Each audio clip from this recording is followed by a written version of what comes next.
Voter మహాశైలందరికీ కూడా polling day శుభాకాంక్షలు. నేను సక్సెస్ఫుల్గా ఈరోజు పోలింగ్ స్టేషన్కి వెళ్ళడం జరిగింది. నా యొక్క తిరస్కరణ ఓటుని వినియోగించుకోవడం జరిగింది.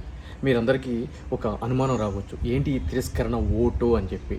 ఇక్కడ మనందరికీ తెలిసిన విషయం ఏంటి అని అంటే కనుక, ఒక అభ్యర్థి మనకు నచ్చకపోతే ఈవీఎం మీద నోటా అనే ఒక బటన్ని నొక్కి మన యొక్క అసంతృప్తిని, వ్యతిరేకతని తెలియజేస్తాము. కానీ ఆ నోటా మీద నొక్కిన తర్వాత బయటకు వచ్చి నేను నోటా మీద నా ఓటు వేశానన్నా కూడా ఆ ఓటు వ్యాలిడ్ ఓటుగా పరిగణించబడదు చట్ట ప్రకారము. అయితే ఈ తిరస్కరణ ఓటు అంటే ఏంటి అంటే కనుక, ఈ ఎలక్షన్స్ రూల్స్ ప్రకారము 49O అని ఒక రూల్ అనేది ఉండటం జరుగుతుంది.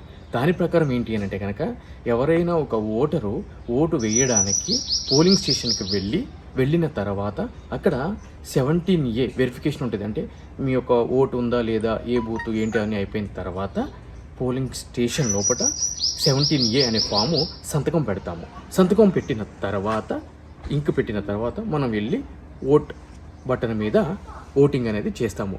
కానీ ఈ యొక్క 49O ప్రకారం ఏంటి అంటే కనుక, ఆ 17A ఫామ్ మీద నేను వీళ్ళెవరికి ఓటు వేయట్లేదు, ఈరోజు జరిగే పోలింగ్ని నేను అబ్స్టైన్ చేస్తున్నాను, అంటే నేను ఈ ఓటింగ్కి దూరంగా ఉంటున్నాను అని చెప్పి మన యొక్క అసమ్మతిని తెలియజేసే ప్రక్రియనే ఈ యొక్క 49O అనే కాన్సెప్ట్ అనమాట.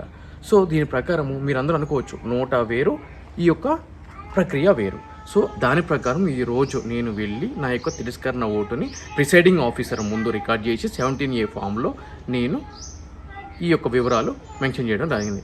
కానీ ఎందుకు ఈ విధంగా చేశాను అని అంటే కనుక, ఇక్కడ మనందరికీ తెలిసిన విషయమే, ఈరోజు ప్రజాస్వామ్యంలో రాజ్యాంగబద్ధంగా జరగాల్సిన ఎన్నికలు జరగట్లేదు. అన్నిటిలో ముందు ఉంటామని చెప్పి పబ్లిక్ వెళ్ళి మందు తాగి అర్ధరాత్రి వరకు రోడ్ల మీద తిరిగే యువత పోలింగ్ రోజున వచ్చి పోలింగ్ చేయట్లేదు. కాబట్టి ఏం జరుగుతుంది అని అంటే కనుక, మద్యానికి, ఆల్కహాల్కి, విలువైన బహుమతులకి, ప్రలోభాలకి లోనయ్యి ఓటర్లు వచ్చి ఈ యొక్క ఈవీఎం మీద బటన్స్ నొక్కడం చేత ఎటువంటి అర్హత లేని వ్యక్తులు ఈరోజు ఎన్నికయ్యి ప్రజాప్రతినిధుల కింద వాళ్ళు ఖర్చు పెట్టిన డబ్బుల్ని మళ్ళీ సంపాదించుకోవడానికి కబ్జాలు చేస్తున్నారు, అక్రమాలు చేస్తున్నారు, అన్యాయాలు చేస్తున్నారు.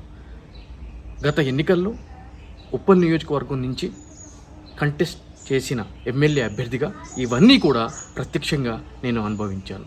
వీటిలన్నిటిని కూడా బేరీజు వేసుకుని వీటిలన్నిటి మీద కూడా యాక్షన్ తీసుకోవాల్సిన ఎలక్షన్ కమిషన్, అంటే మనందరికీ తెలిసిన విషయమే, ఏదైనా అన్యాయం జరిగినప్పుడు, అక్రమం జరిగినప్పుడు ఎన్నికల అధికారులు ఒక టోల్ ఫ్రీ నెంబరు యాప్ చేసి 50 నిమిషాల లోపు మేము వస్తాము అని చెప్పి ఊదరగొడుతున్నారు సామాజిక మాధ్యమాల ద్వారా, సెలబ్రిటీల ద్వారా. కానీ గ్రౌండ్ లెవెల్లో అది ముమ్మాటికి కూడా జరగట్లేదు. ఏదో ఒక పార్టీకి కొమ్ము కాస్తూ ఎన్నికల అధికారులు తత్సారం చేస్తున్నారు. ఈరోజు పోలింగ్ బూత్లో మీలో కొంతమంది పోలింగ్ ఓటు వేయడానికి వెళ్ళి ఉంటారు. అక్కడ కొంతమంది పోలీస్ అధికారులు మీ యొక్క ఫోన్ని ఇక్కడ డిపాజిట్ చేసి వెళ్ళండి అని చెప్పి చెప్పుంటారు. మరి ఆ విధంగా జరిగినప్పుడు మీరు టీవీలో కానీ సోషల్ మీడియాలో కానీ జరుగుతూ ఉంటుంది. కొంతమంది చిల్లరగాళ్ళు కానీ, అదే కొంతమంది వీవీఐపీలు కానీ, కొంతమంది వీఐపీలు కానీ లోపలికి వెళ్ళి క్యాష్ చేసేది కూడా రికార్డ్ చేసి టీవీలో, సోషల్ మీడియాలో వస్తుంది.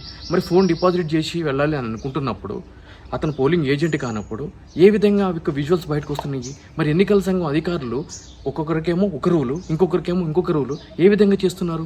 వాళ్ళు దాన్ని ఎందుకు కట్టడి చేయలేకపోతున్నారు? ఇటువంటి ఫిర్యాదుల మీద ఎందుకు తక్షణం స్పందించట్లేదు?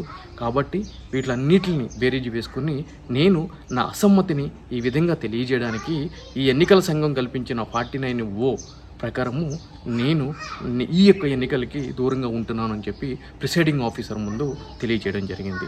సో మీ అందరికీ అర్థమై ఉంటుంది నోటాకి, అదేవిధంగా ఓటింగ్కి దూరంగా ఉండటానికి మధ్య వ్యత్యాసం ఏంటి అని చెప్పి. జై హింద్.